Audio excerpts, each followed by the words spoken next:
मला सुरुवात केलेली होती। त्यानंतर महिला, पुरुष, आबालवृद्ध मोठ्या संख्येने काटेवाडीतल्या निवासस्थानी दाखल झाले। काँग्रेसचे ज्येष्ठ नेते माणिकराव ठाकरे देखील अंत्यविधीसाठी पोहोचलेले आहेत। ज्या पद्धतीची घटना घडली आणि एकंदरीतच एक संपूर्ण महाराष्ट्रामध्ये देशामध्ये दुःखाचं वातावरण।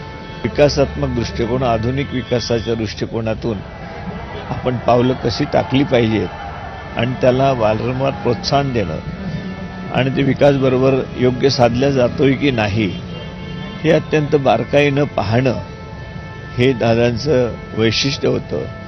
प्रचंड दादांना संपूर्ण महाराष्ट्रामधली जनता या ठिकाणी जवळून ओळखत होती आणि दादासुद्धा महाराष्ट्राची संपूर्ण भौगोलिक, राजकीय, सामाजिक स्थितीची दादांना जाण होती। काँग्रेसमधलं वरिष्ठ पातळीवर कोणी येते का?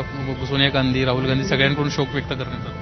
नाही, त्या संदर्भामध्ये काही मी दिल्लीला संपर्क नाही केला का आमची बैठकच दिल्लीला होती, परंतु त्यावेळेला ही घटना कानावर नव्हती। पण त्याच्यानंतर काय घडामोडी घडल्यात आणि दिल्लीवरनं कोण येणार आणि राज्यामध्ये कोण आहे याच्याबद्दलची फारशी माहिती नाही। पण आम्ही तात्काळ दिल्लीवरनं मुंबईला आलो।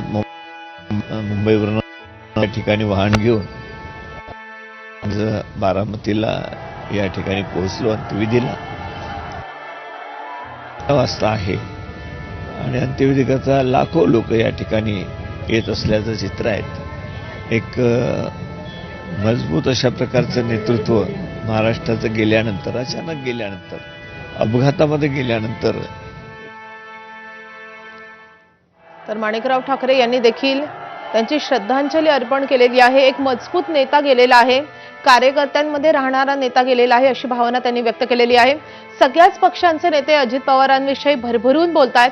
प्रत्येकाच्या अजित पवारांसोबतच्या खास अशा आठवणी आहेत। काटेवाडीतले ग्रामस्थ आपण पाहतोय, प्रत्येकाला अजित पवारांचं अंत्यदर्शन घ्यायचंय, आपल्या नेत्याला अखेरचा निरोप द्यायचा आहे। त्यांच्या भावना दाटून आलेल्या आहेत। या सगळ्या ग्रामस्थांच्याही अजित पवारांसोबतच्या खास अशा आठवणी राहिलेल्या आहेत। त्यांच्या व्यथा घेऊन ते कायमच अजित पवारांपर्यंत जात होते, त्यांचे प्रश्न अजितदादांसमोर मांडत होते आणि अजित पवारही कुणालाही रिकाम्या हाताने परत पाठवत नव्हते। प्रत्येकाचं दुःख समजून घेत होते आणि त्यामुळे त्यांचा स्नेह होता, त्यांच्या खास आठवणी होत्या। त्यांच्यासाठी आता प्रत्येक कार्यकर्ता हा सध्या पोरका झालेला आहे, कारण त्यांचा वाली गेलेला आहे, त्यांचा नेता गेलेला आहे, काम करणारा त्यांच्यासाठीचा सर्वस्व गेलेला आहे। कारण त्यांचे प्रश्न आता कोण ऐकून घेणार, कोण त्यांच्या व्यथा जाणणार, कोण त्यांच्यासाठी पुढे सरसावणार, कोण बारामतीकरांसाठी धावून जाणार, त्यांच्या विकासासाठी आता कोण झटणार, असे असंख्य प्रश्न या बारामतीकरांच्या मनामध्ये उपस्थित झाले। अरे तुम्ही किती लोकांचे जीव वाचवले, तुम्हाला नाही का अजितदादाला वाचवता आलं? लंके साहेब आता श्रद्धांजली देतो म्हणता राव, दादा श्रद्धांजली नाही होऊ शकत दादाची। दादा मेले नाही आहेत, कोणीतरी चुकीची बॉडी आणली, ते खरं सांगतो मी तुम्हाला। दादा लय हुशार माणूस आहे, दादा असं नाही आहे। तुम्ही बारामतीवाल्यांना माहित नाही, काय तुम्हाला काही माहित नाही। निलेश लंके यांनी काल अक्षरशः टाहो फोडलेला होता। अमोल मिटकरींनी तर सांगून टाकलेलं होतं की मी आता राजकारण सोडणार आहे।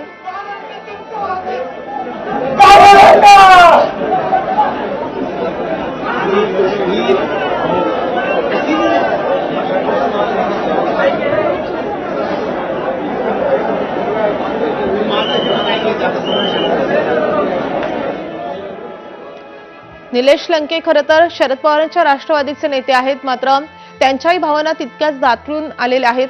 कारण प्रत्येकासाठी अजित पवार हे खास होते। राजकीयदृष्ट्या जरी या नेत्यांनी त्यांच्यासोबत फारकत घेतलेली असतील तरी माणूस म्हणून ते कायमच अजित पवारांशी जोडलेले राहिलेले होते। अमोल मिटकरी यांनी